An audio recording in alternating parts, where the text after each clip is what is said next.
Hi guys, donation, welcome to this video. Ngayon sasagutin ko lang ang isang tanong dito sa YouTube channel ko kung legit daw ba yung Rust Tune kung saan pwede kang kumita sa pakikinig lang ng mga kanta.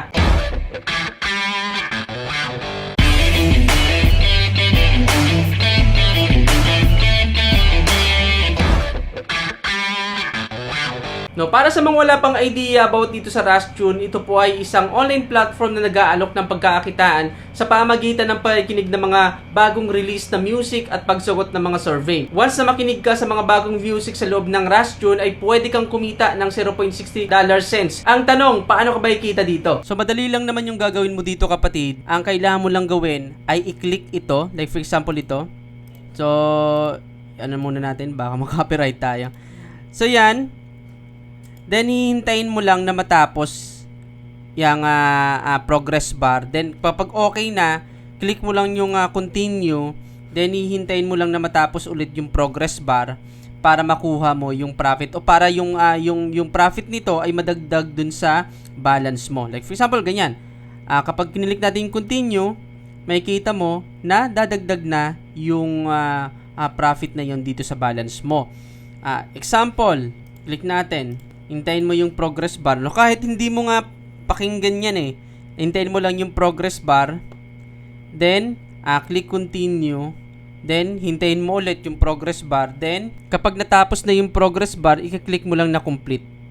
Okay, dadagdag na yan dito sa total balance mo. So, ganun lang kadali, kapatid, ang gagawin mo dito sa Rust Tune. Maliban sa pakikinig ng music, meron din mga survey na pwede mong sagutan para kumita ka ng $10 o mas higit pa. So, maliban dito, kapatid, sa pakikinig ng music, meron din na mga available na survey. So, click lang natin yan. Then, meron ka makikita dito na available na survey. Okay, meron din isa dito na music survey naman yung nandito. Dito kikita ka ng $1.92 once na sinagutan mo. Like for example ito, then yan, click mo lang yan, then makikita mo na dito yung iba't ibang survey na pwede mong sagutan para kumita ka ng $10.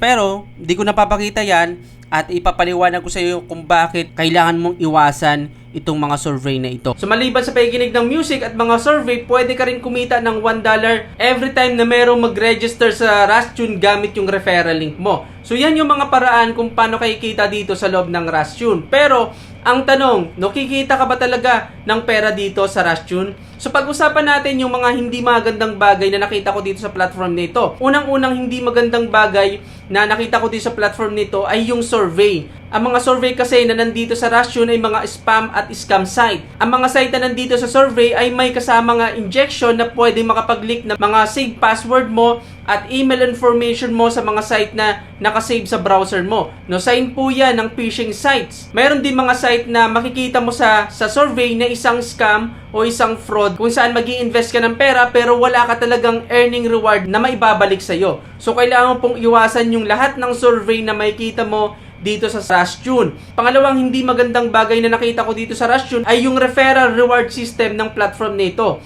No, paano ko nasabi na hindi maganda yung referral reward? Too good to be true po kasi yung reward na makakuha mo dito kung saan once na mayroon pong mag-register gamit yung referral link mo ay pwede kang kumita ng $1. Sa affiliate program kasi nanggagaling yung profit sa benta ng produkto o ng serbisyo. Ibig sabihin, may palitan na nangyayari. Pero kung nag-register lang yung referral mo at ikaw ay kikita ng komisyon na walang ilalabas na pera yung referral mo galing sa produkto o serbisyo, too good to be true po yan. Red flag po yan. Isa yan sa mga red flag. Okay?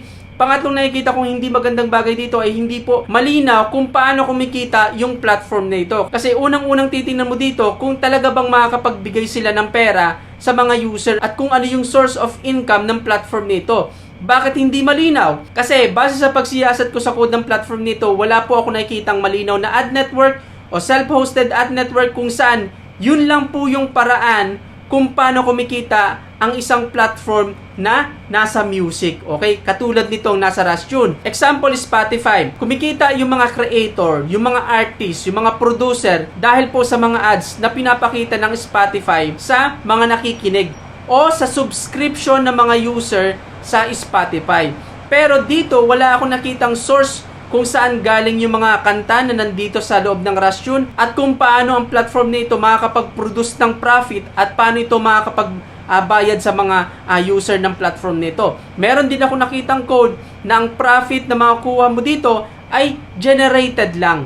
Ibig sabihin, yung profit sa bawat kanta na pinapakinggan mo ay gawa-gawa lang po at walang malinaw na source o reward system. Isa pang red flag na nakita ko dito ay dahil nga walang malinaw na source of income ang platform nito at generated lang yung profit na makukuha mo dito, yung pangako ng platform nito na pwede kang kumita ng 0.6 cents ay bumababa po yan habang tumatagal ka sa paggamit ng platform nito. Base sa computation ko, aabot ka ng 3 months kung magpapatuloy yung mababang profit para maabot mo yung minimum threshold sa pag-withdraw ng kita. Kasi habang tumatagal, ang kikitain mo lang dito ay aabot na lang ng 0.0 cents. So yan po ay base sa experience ko. So ang minimum threshold kasi po dito sa Rustune para makapag-withdraw ka, for example itong PayPal ay $90. $90 po yung minimum threshold para makapag-withdraw ka. Pero ang problema kasi, habang tumatagal ka sa paggamit ng Rustune, lumiliit po yung profit mo. Kapag lumiit yung profit mo, tatagal yung araw kung saan makukuha mo yung $90. Okay? So base sa computation ko, dahil at sinubukan ko na gumawa ng dalawang account dito, tatagal po ng 3 months para maabot mo yung $90. Kasi yung 0.60 cents na kikitain mo sa bawat pakikinig ng kanta, aabot na lang yan ng 0.2 o 0.3, mga ganun na lang yung profit mo sa bawat kanta. So tatagal at tatagal talaga kapatid para makuha mo yung $90 na minimum threshold. Hindi lang yan, dahil isa pang nakita kong hindi magandang bagay sa platform nito ay kahit na maabot mo ang minimum threshold sa pag-withdraw ng pera, ay kakailanganin mo pa rin na mag-invite ng sandamakmak na tao. So ibig sabihin, hindi ka talaga ikita kung ang gagawin mo lang dito ay makikinig ng mga music, dahil kailangan mo pa rin mag-invite ng tao.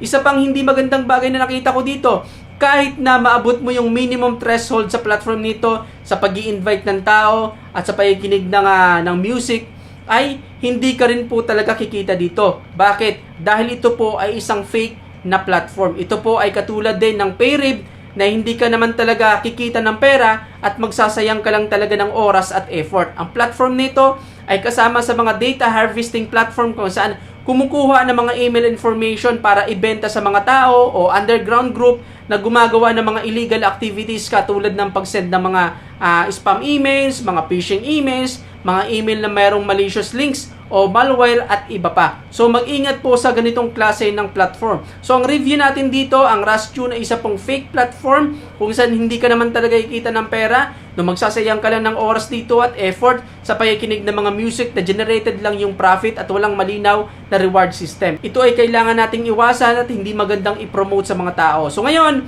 ikaw naman yung tatanungin ko kapatid, no? Kumita ka na ba sa platform nito? Nakapag-withdraw ka na ba ng pera? At masasabi mo ba na ikaw lang yung bukod tanging unang taong nakapag-withdraw ng pera dito? O naniniwala ka na itong platform nito ay maituturing na isang illegal na platform dahil sa mga phishing activities, mga scam site at scam activity na nasa loob ng platform nito. So comment mo sa haba ng video na to kapatid kung ano yung masasabi mo sa platform nito base sa tinalakay natin para makatulong ka sa mga makakapanood ng video na to kung sa tingin mo ba ay maganda itong gamitin o hindi. So dito na tatapos ang topic natin ngayon. Hanggang sa muli, I'm Nilianto. Bye-bye!